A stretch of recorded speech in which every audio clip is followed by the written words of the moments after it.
tonight for dinner I made this beef udon stir fry, and let me tell ya, y'all need to make this.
Welcome back to Sunday Service. This is episode 6. There's nothing better than a big pot of sauce in the winter, unless it's a big pot of sauce with braciole. I thinly pounded and stuffed flank steaks before searing them and sending them to the marinara spa, where they'll gently simmer away, basically until you can't wait any longer. To preoccupy myself while the sauce sundaed, I decided to whip up some chicken croquettes. I smothered shredded chicken from a stock I made earlier with a manchego cheese bechamel. Then I shaped them, ran them through the breading station, and fried to golden brown. I plated these with a zesty garlic mayo, topped with manchego cheese and hot peppers.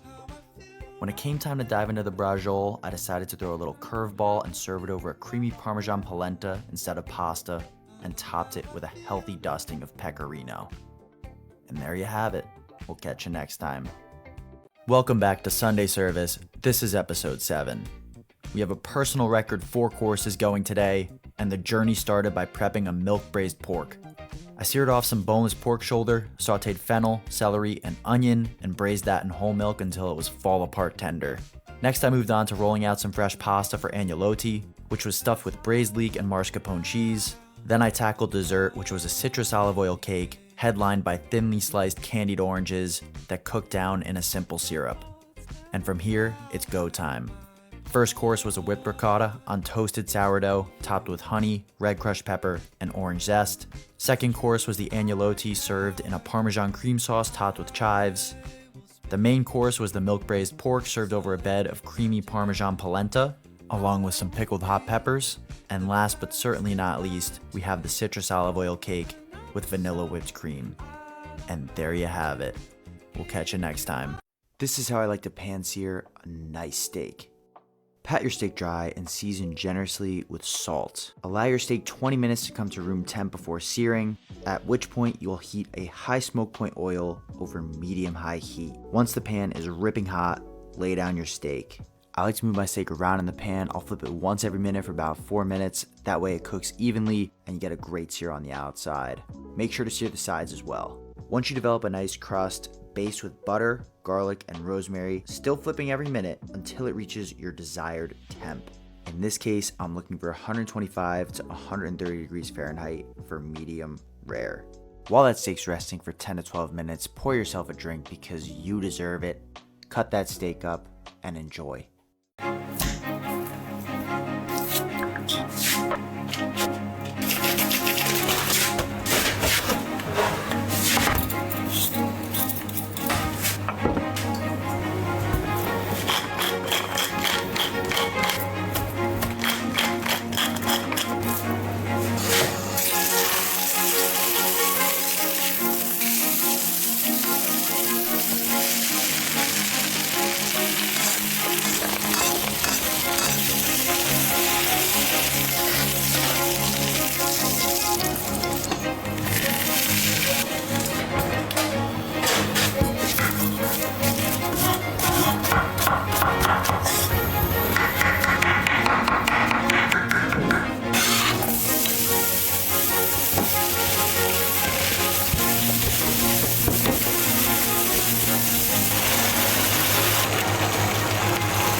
Part 11 of my easy weeknight dinner series, and this creamy crockpot steak and tortellini might be the best one yet. I season my steak right in the crockpot and then add garlic, butter, bell pepper, broth, Worcestershire, and then let it cook until the steak is tender. The full recipe is in the caption, and I also listed all the ingredients in my Walmart storefront to make shopping easy. The last 45 minutes I added in the tortellini and a little bit more broth. After that I added in the cheeses until it was melted and nice and creamy. I've honestly been a little bit obsessed with this Alouette cheese lately. If you make this one once, I promise it'll be on repeat. It's so creamy and flavorful. My 4-year-old even asked if we could have steak like this more often. Follow me for more easy, family-friendly dinner ideas.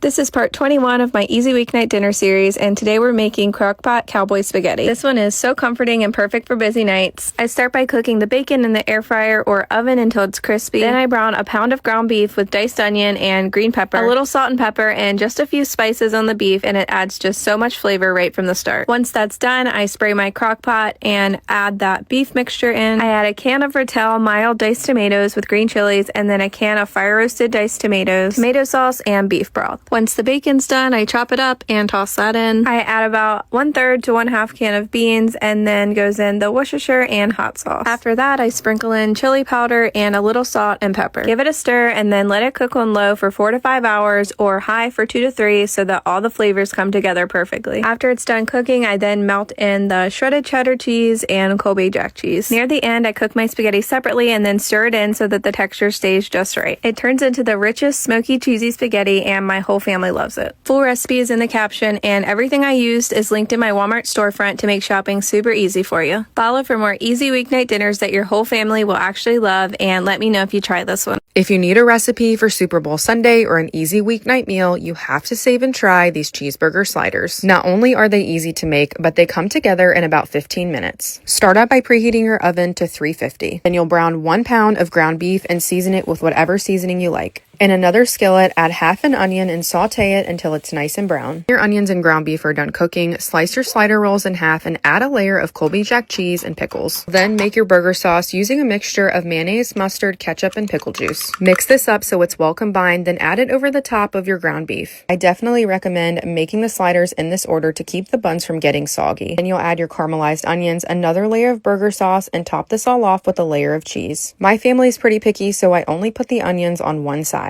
You'll then add some butter and sesame seeds right over the top and throw this right into the oven. I checked on my sliders every 10 minutes or so just to make sure the tops were not burning. As always, make sure to check out my page and follow along for other easy crockpot meals and family recipes. If you love enchiladas but don't like all the work, you have to try this crockpot recipe. This is great to save for your Taco Tuesday or an easy weeknight meal. Let me show you how to make it. Start by adding 3 chicken breasts to the bottom of your crockpot. Then add in 1 packet of fajita seasoning or taco seasoning. Add in 1 can of green enchilada sauce and 1 can of Rotel. Then throw a lid on it for the next few hours until the chicken is cooked through. After a few hours, shred your chicken and add it back into the crockpot. Now you can definitely add some cheese and roll these up into enchiladas, but I am going to cut these up and throw them back into the crockpot. Then you'll add in some cheese and mix everything up so it's well combined. I then added another layer of cheese to the top and put the lid back on for a few minutes just to melt everything. You can serve this with rice and all of your favorite toppings. I topped mine with some lettuce, tomatoes, avocado, and hot sauce. This is the easiest, cheesiest, dump and go chicken enchilada recipe. If you try this recipe out, let me know what you think. Make sure to check out my page and follow along for more.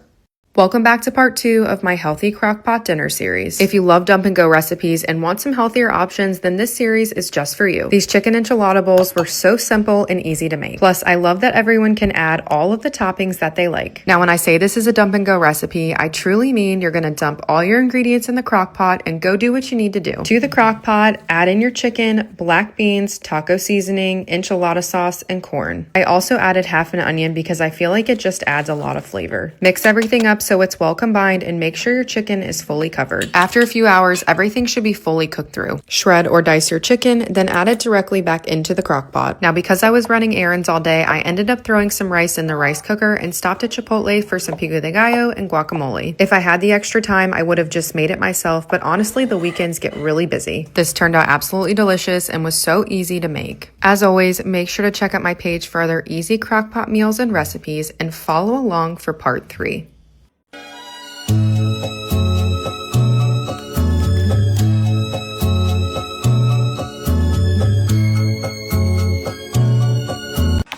said.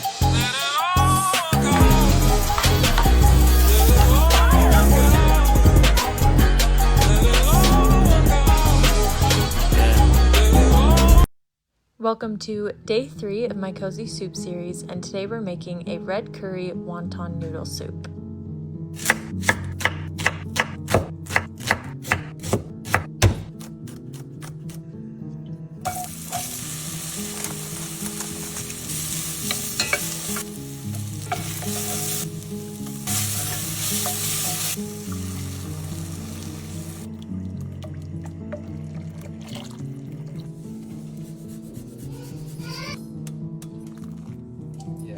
That you're looking into.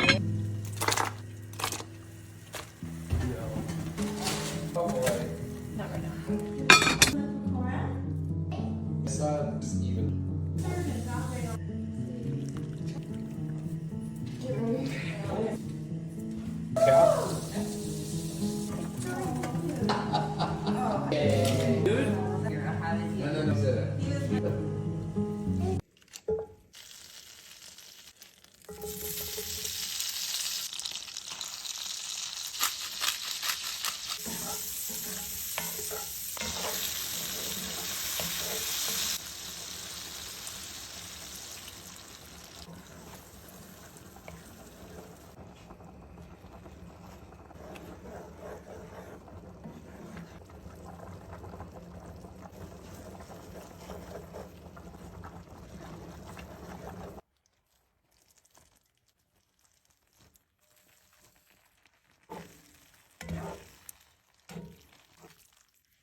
Switch up the battery. You gave me a chance, I would take it. It's a shot in the dark, but I'll make it. No, it's not you can't shame me when I am with you. There's no place I'd rather be. No place I'd rather be.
You always let your emotions get in the way. That's the problem with you, Lorelai. You don't think. Mom, please. He's just a man, Lorelai.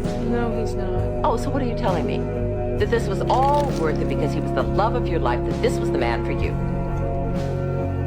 I don't know. He might have been. Excuse me.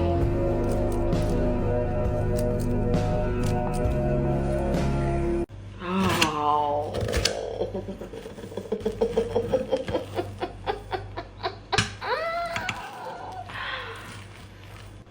Yeah.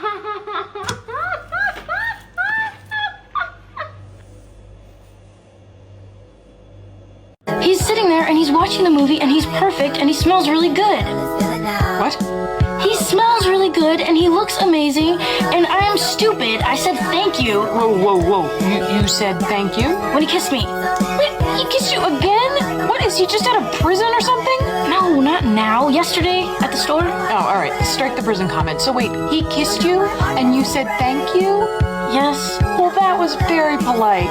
No, it was stupid. And I don't know what I'm doing here. You're sitting in the kitchen. What kind of chaperone?